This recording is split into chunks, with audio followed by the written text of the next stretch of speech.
Hello everybody, welcome back to another episode of Behind the Runway. Today I'm actually going to be interviewing Mom. It has been 40 years since the first time you came to Paris to model, and we are back here in France now. So I'm so interested to find out how Paris has changed, how the modeling industry has changed, how everything has shifted in the last 40 years. So tell me, take us back 40 years ago. I remember when. How did you get started? Like, how did it all begin? So I was modeling in Canada. I started when I was quite young, around 13. And I actually spent a summer in Toronto. And one of the models with my agency took some pictures, just a few pictures, to Paris with her. And they literally 3 weeks later sent me a ticket to go. Wow. Yeah, and I was 17.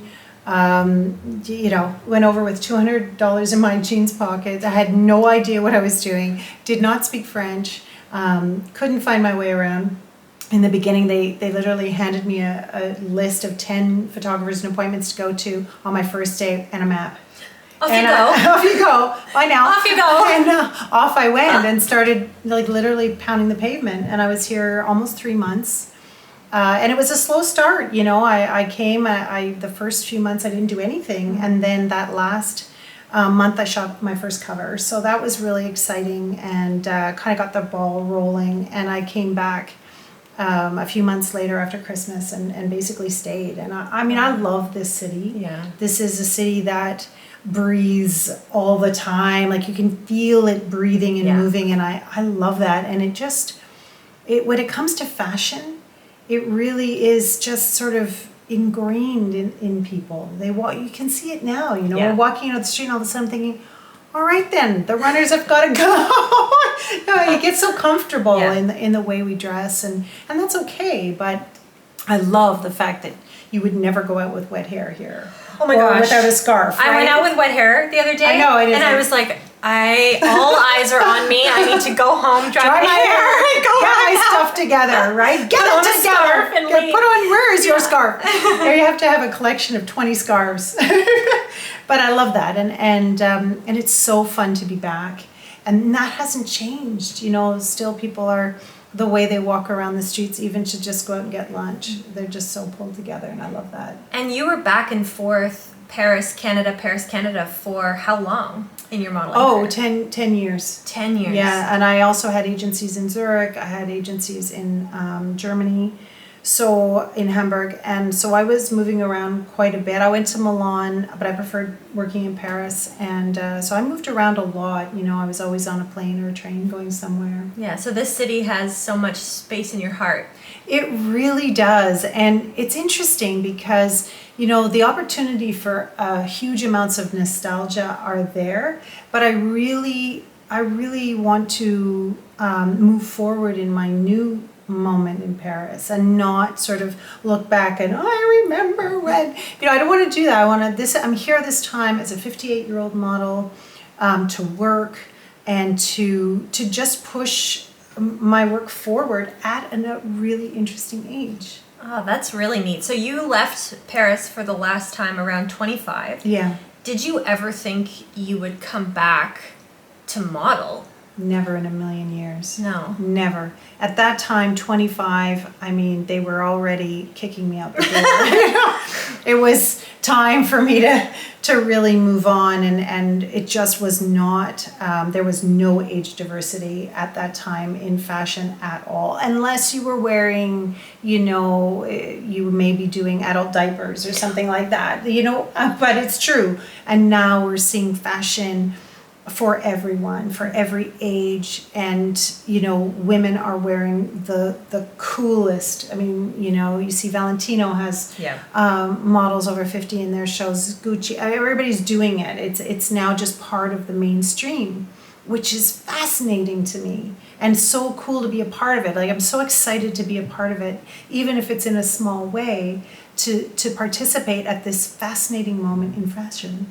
Oh, I love that. And so you took a break from modeling, right? Yes. You kind of stepped out of it. Yeah. After you owned the agency, you stopped modeling for a while. And then How was the transition? What happened? Like, how did you get back into it in your 50s? Right. Well, it's not terribly glamorous. I just stopped dyeing my hair. Like I really I was so tired of sitting for 2 hours at the hair salon. I'm a bit antsy, as you know. Yeah. So I don't like to sit for long periods of time. And I just decided that's it. I'm done. I'm not dyeing this anymore. And of course, my husband Raymond was always going, "Let it go gray, let it go gray." So I did. He's so pro. Yeah, like, he's hilarious. like nature. I know. He's like, "Just do it. It'll be cool." So I thought, you know what? Why not? And I let it go silver. It took about 2 years, but it didn't matter because I was really focused on my horseback riding at the time, and I just stuck it in a ponytail under a baseball cap. And Perfect. 2 years later, I emerged with this silver hair. And it actually was visiting your agency in Montreal, Specs, and MJ said, "Have you ever thought about getting back into it?" And at that I had not. Yeah. At all. And I was like, "Really?" And she said, "There's work for silver. I think it would be an interesting moment. Why don't you just do one shoot, see how you feel?"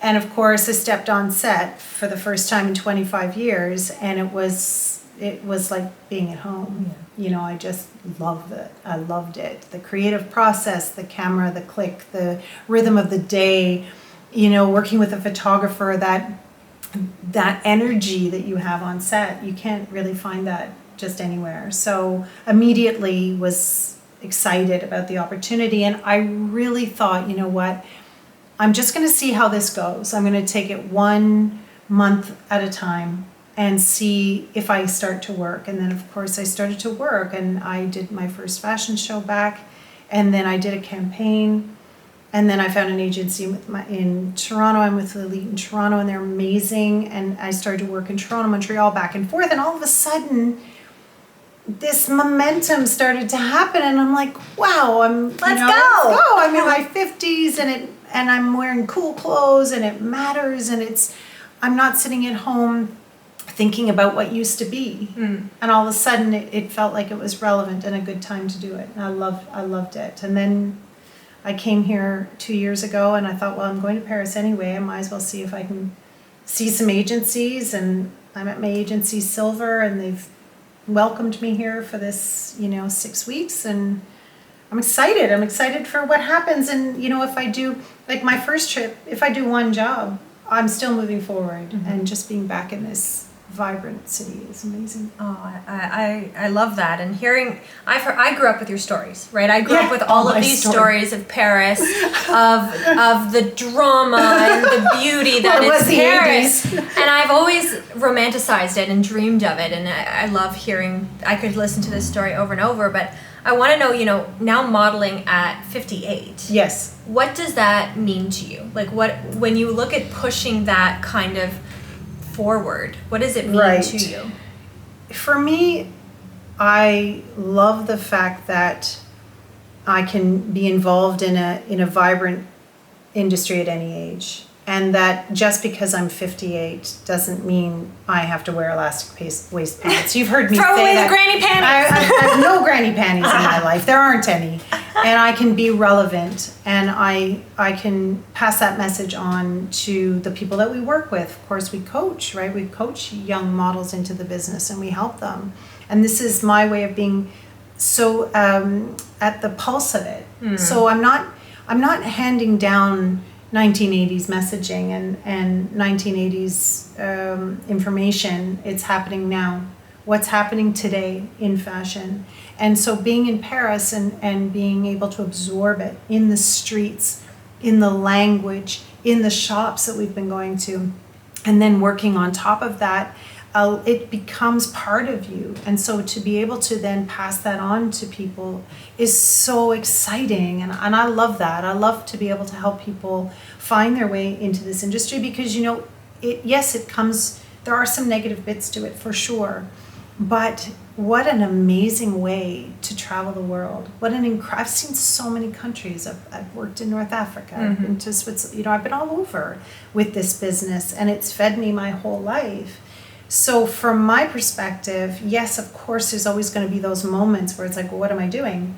But at the same time, if you can see the world and work part-time, full-time, whatever, that is a really neat way to be a part of fashion and that culture. Yeah.